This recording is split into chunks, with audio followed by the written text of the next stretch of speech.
दिंडोरी तालुक्यातील दहेगाव इथं गेल्या 8 दिवसापासून गावाला पाणी नाहीये। त्यामुळे पाणी उशाला आणि कोरड घशाला पाणी देता का हो पाणी ही म्हणण्याची वेळ आली आहे। येथील ग्रामस्थांवर महिलांवर ही वेळ आल्यानंतर येथील सरपंचांनी गावात पाण्यासाठी अंतर बोलावून पाणी पुरवठा केला।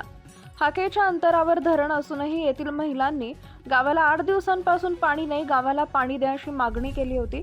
त्यानंतर नाईलाजास्तव येथील सरपंचांना टँकरद्वारे पाणी पुरवठा करण्याची वेळ आली आहे। गावातील बोरवेलचे पाणी 8 दिवसांपूर्वी संपले आणि हा दुसरा पर्याय ओझरखेड धरण हा आहे।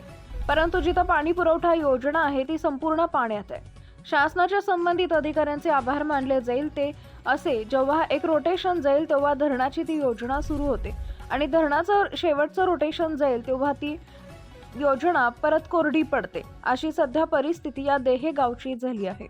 याबाबत सरपंच यांनी गेल्या 3 वर्षांपासून पाठपुरावा सुरू केला। आम्हाला नवीन जल जीवन योजना मंजूर करावी, त्यासाठी जागा देखील ग्रामस्थांनी दिली आहे आणि जी कागदपत्र आवश्यक आहे त्याचीही संपूर्ण पूर्तता केली आहे, तरी अद्याप गावातील योजनेला मंजुरी दिलेली नाही।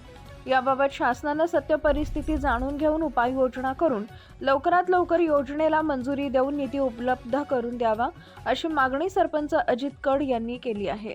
दिंडोरी वृत्तांत न्यूज कार्यकारी संपादक बापू चव्हाण, दिंडोरी। 8 दिवसापासून पाणी येत नाही आणि हिर धरणाकडे तर पाण्यात बुडून गेली, बोरलाही पाणी नाही।